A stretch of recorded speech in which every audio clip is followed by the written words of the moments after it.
What's up, everybody? I hope you guys are having a fantastic evening.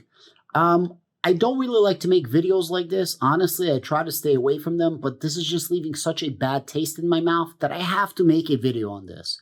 Do you remember around 2 weeks ago, Kevin O'Leary, who's the mean Shark Tank, the guy that always wears a black suit, a white shirt, and a wristwatch?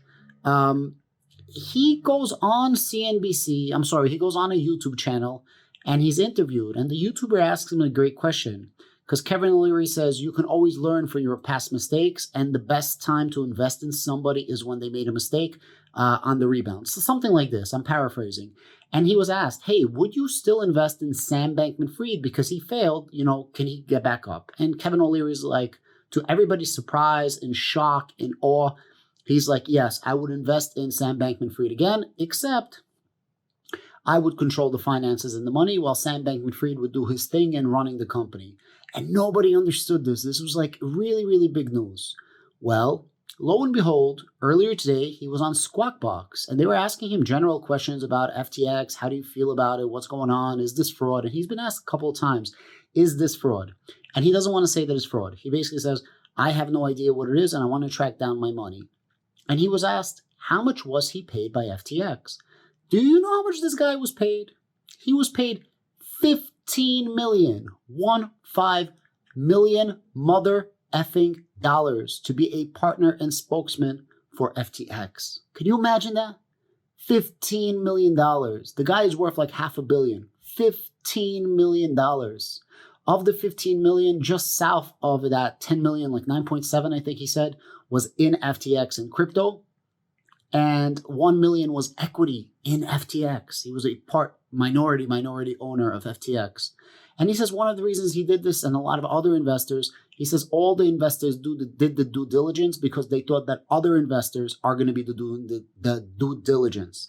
So it's like, this guy thought this guy was checking, this guy thought that guy was checking, this guy thought this guy was checking, and this guy thought this guy was checking. At the same time, nobody was on their P's and Q's. Nobody dotted their I's, nobody crossed their T's, and nobody did their due freaking diligence. And he says they were investing in Sam because Sam was an American, and his parents were American compliance lawyers. Now, we did do that tree, and I showed how Sam Bankman-Fried's parents are connected to this, and how Gary Gensler is connected to this, and the ex-chair of the Commodities Exchange was the compliance officer for FTX, so on and so forth. Now, Sam Bankman-Fried went on a couple of Twitter spaces, and this guy is trying so hard to be like, yo, I didn't commit fraud. This was just a mistake. I made a mistake. And everyone's like, yo, you're such a smart guy. How do you make so much mistakes? CoffeeZilla ambushed him like 3 times. He got him to essentially admit that he was commingling funds. The $8 billion that was lost, that was your money, not mine. I didn't have my money in exchanges. Your money. And it's freaking sickening. It's sickening. It so sucks that people lost their money. And this was a really big one. On top of the Celsius, on top of the Voyager, on top of the BlockFi, on top of so many other smaller exchanges. And then Meet Kevin responded to Kevin O'Leary's interview, and then Meet Kevin goes, hey, I had 2 sponsorships. One was for 118,000 and one was for like 59,000. I believe that was his exact number. It was like 50-something thousand. And that was a significant, small number compared to the amount of sponsorships that he makes. It's almost like, bro, it's sickening. This guy is worth tens of millions of dollars. 170,000 is a small sponsorship for him. Obviously, he don't give a flying fizzle. And he says he lost 430,000 on BlockFi. Then you have this guy, Andre Jick, who's the freaking crypto YouTuber, right? As much as he says he's not the crypto YouTuber, he's like the freaking guy who says he lost between 300,000 and $1.2 million on BlockFi. Let me ask you a question. Meet Kevin talks about cryptocurrency, doesn't know about DeFi, doesn't know about cold storage. Andre, who is literally the freaking crypto guy, does not know about cold storage, does not know about DeFi. Isn't it interesting that a lot of these crypto gurus don't know shit about crypto? Now, shout out to Echoes from Above. I watch his channel. I don't agree with everything that he says, but it's very entertaining, and a lot of things that he says does make sense, right? He does a really good job with reviewing all of these things, and we went into agreement. He spoke on my channel. He did a live with me. Shout out to him. And I've been watching his content more lately, especially with what's happening in crypto. And we were in complete agreement that these crypto freaking guys that have no business talking about crypto are talking about crypto. If you don't know how to set up a DeFi wallet, why are you talking about crypto? So Andre is like, hey, I warned people so many times not to use BlockFi in the last 2 weeks. Meanwhile, he literally has his freaking BlockFi code that he's shilling to get commissions, talking about keep your money offline. Why don't you teach people how to keep money offline? Why don't you make a quick DeFi video? It literally takes 2 minutes to show people how to take money off of an exchange and put it into a DeFi wallet. No, because only 5 to 10% of all trading volume per day, per 24 hours is done on DeFi. 90% plus is done through central exchanges. You know why? Because most people don't know what the F is going on crypto. Now, in my opinion, those same people that don't know what's happening with crypto are the same people that now are complaining about crypto, that are saying this FTX thing is crypto. Crypto did not fail, guys. I promise you. If Sam Bankman-Fried did all of his transactions on the blockchain, this would be exposed in literally 1 hour. The moment that he messed up, the moment that he commingled, this would all be caught on the blockchain. You know why? Crypto is immutable. A trustless system. What's being done here has nothing to do with cryptocurrency. What's being done here right now is literally manipulation of cryptocurrency, the same way TradFi or traditional finance manipulated fiat for generations, for decades, centuries, since the beginning of freaking time. That's all that's happening right now. Greed. Greed in all of the levels, from the bottom to the top. It's just like, it gets me so freaking tight. You know what else gets me tight? The suppression. Sam Bankman-Fried literally admitted that he commingled funds. Literally the money that you had on the exchanges, unfortunately, because you listen to these finance gurus about crypto. Now, I'm not the smartest guy, but when I talk about cryptocurrency, if I make a mistake and I catch it, I tell people right away, right? I'm not perfect.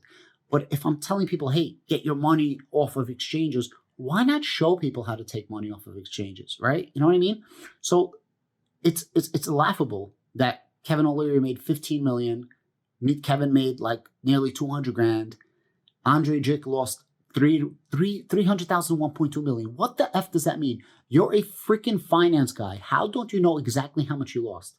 Also, I would love to know how much you actually made on the sponsorship of BlockFi that you lost money on. How much did you make on your millennial money? How much did you personally make off of FTX? I would love to know. You know, shout out of all of these financial guys, I want to give a shout out to Tom Nash. He's the only one that came out, gave a heartfelt apology, in my personal opinion, and, told people exactly how much he made. Smart move. Got right in front of this. You know what I mean? And for me, it sounded genuine. I don't really know any of these crypto guys. Well, I think I know Tom more than anyone, and that's just because I tweeted at him once and he responded. I don't know any of these guys, but damn, it sucks, right? Everybody's getting rug pulled by these finance YouTubers, and it really, really sucks. And they could afford it because they're making a shit ton of money on YouTube. Now, a lot of these finance guys made no money in real life. Now, I don't say I'm the smartest guy. I'm also not the luckiest guy. I'm probably one of the most unluckiest guys. But I made no money off of YouTube. You know what I mean? I actually did some finance things between real estate, crypto, and stocks before YouTube. Not hugely successful, but decent. I know Andre was broke as shit. Jeremy was broke as shit. Meet Kevin did real estate. Graham Stephan did real estate. But the other guys, I don't know. It's the more I listen to echoes, the more I'm like, damn, you know what I mean? And you're just hitting different because people are losing so much freaking money. And the mainstream media is covering everything up. FTX videos don't do good. My first 2 videos did great. All of a sudden, I went from thousands of views to hundreds. Super suppressed. If you type in FTX on YouTube, all the major YouTubers are not going to be on top. They're going to be on the bottom. And the main names like a CNBC, a Fox, a Yahoo are all going to be on top. When the YouTubers have a bigger following than them. You know what I mean? It does not make sense. Anyways, guys, if you do want to learn about cold storage, if you do want to learn about DeFi, if you do want to learn about DeFi wallets, just come watch my channels. I have two of them, The Adam Bergman Show and The Berg V2. I have a shit ton of videos showing people how to actually take their money off of exchanges, step by step. It's not that hard. It literally takes 2-3 minutes. And yeah, just beware, guys. Beware. Like, really, just beware what's happening. And I'll talk about the crypto guys. If you are a crypto YouTuber and you do not show, or if you open your mouth about cryptocurrency, but you do not show people how to use a DeFi wallet, I think you shouldn't be speaking.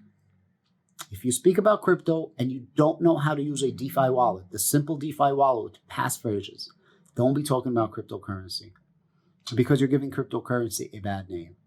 And all of this shit is happening because of people don't know how to use crypto. And if people use crypto the way it was intended to be used, this shit would never happen. Guys, thank you so much.